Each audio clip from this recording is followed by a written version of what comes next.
Alors bonjour à tous, nous sommes toujours dans cette série de capsules qui traite du cours éthique et culture religieuse, donc qui est une critique de l'imposition de ce cours depuis septembre 2008 à tous les enfants du Québec qui sont depuis ce moment éduqués, enseignés depuis la première année jusqu'à la 11e année dans un cours de religion d'État.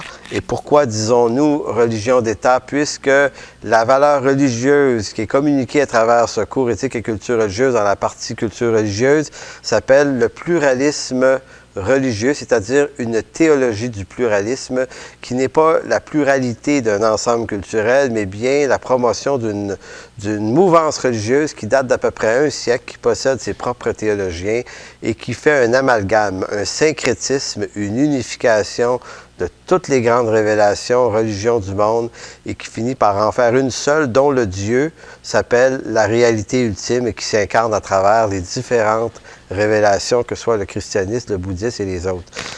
On croit, nous, qu'il y a quelque chose là-dedans de subversif, puisqu'il s'agit réellement d'une approche religieuse qui n'est ni agnostique, ni athée, qui n'est ni chrétienne, qui n'est ni musulmane, mais qui est vraiment autre chose. Donc, l'État québécois a non seulement décidé de forcer les parents à envoyer leurs enfants là-dedans, mais a fait passer une philosophie religieuse à en faire un dogme d'État obligatoire, ce qui nous fait reculer sur le plan démocratique d'une façon hautement dangereuse. Lors de la capsule 8, qui date d'il y a 2 semaines, quelqu'un a fait un commentaire. Vous pouvez les lire vous-même, les commentaires en dessous des capsules. Il y a des commentaires que des gens font. Je les remercie d'ailleurs. Il y a beaucoup d'encouragement dans ça. Mais il y a aussi des gens qui ne sont pas d'accord et ça fait partie de la game, si on veut, que des gens répondent.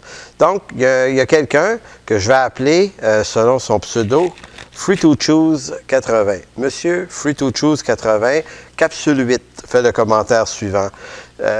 C'était une capsule où je traitais de l'incompétence de M. Rousseau et incompétence qu'il incarne dans l'idée que les parents sont des êtres nuisibles dans l'éducation des enfants. Alors, il disait, si Rousseau n'a pas lui-même éduqué ses enfants, c'est justement qu'il a compris qu'il était le moins compétent pour le faire. Ça prend une licence pour pratiquer la médecine, un permis de conduire pour conduire une voiture, mais n'importe quel imbécile peut être parent. Retenons l'expression, le mot imbécile, il ne vient pas de moi, il vient de M. Free to Choose. N'importe quel imbécile peut être parent. Merci beaucoup pour le commentaire. Si on est en train de saisir l'idée de M. Free to Choose, on est donc en train de nous dire que, tant qu'à lui, pour être parent, il faudrait bientôt passer un permis ou, je ne sais pas, des licences. Il faudrait peut-être aller à l'école pour devenir parent.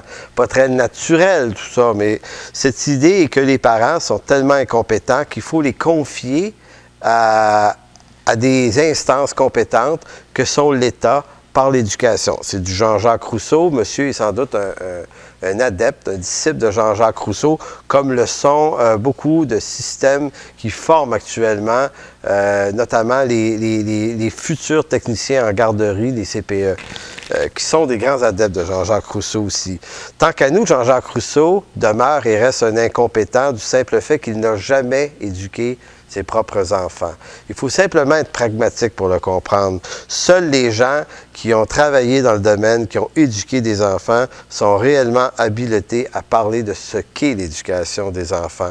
Pour le reste, tous ceux qui en parlent, mais qui n'ont jamais eu d'enfants ou qui s'en sont jamais occupés, toute idée provenant de eux est une pure vue de l'esprit. Très facile à dire, mais c'est une autre histoire de rencontrer le défi. Alors, Monsieur Free to Choose, si l'État et le MEL, selon vous, sont à ce point plus compétents que les parents, comment expliquez-vous les nombreux dérapages de notre système d'éducation?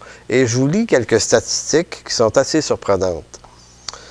Cette semaine, on apprenait par la bouche de M. Jacques Ménard, qui est un homme d'affaires, en fait, président d'une banque, qui est un homme extrêmement honorable, soit dit en passant, qui est saisi d'être président d'un groupe de recherche qui s'intéresse au décrochage scolaire.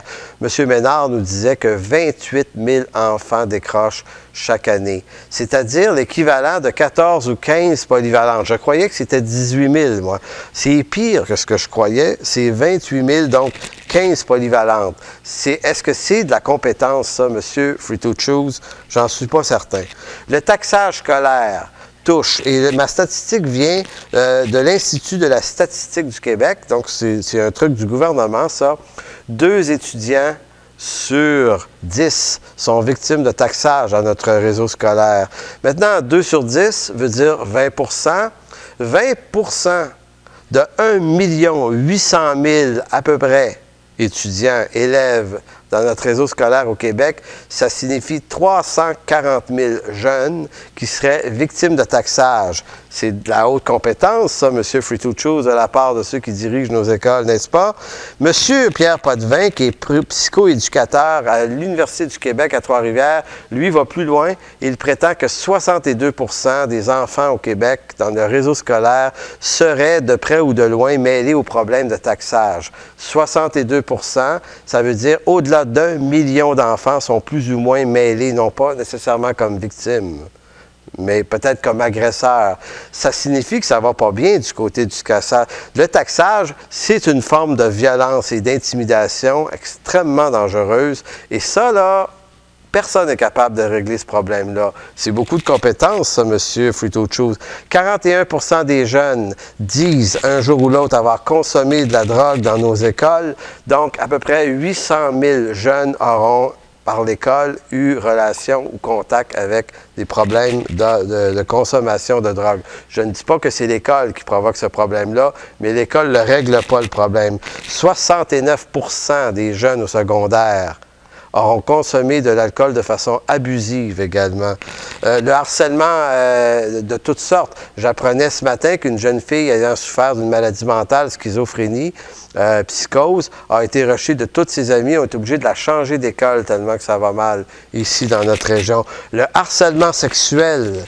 Autre problème, 80 des jeunes filles, soit 1 400 000, en divisant 102, environ 700 000 jeunes filles prétendraient avoir été victimes de harcèlement sexuel, 80 des jeunes filles, et 45 des garçons. Sans compter tout le problème également du suicide qui sont dans nos écoles. Selon l'Institut national de la santé publique, le problème du suicide, déjà extrêmement grave au Québec, continue de prendre de l'ampleur, en particulier chez les jeunes. Déjà, dans le groupe des 15-19 ans, le tiers des décès est attribuable au suicide.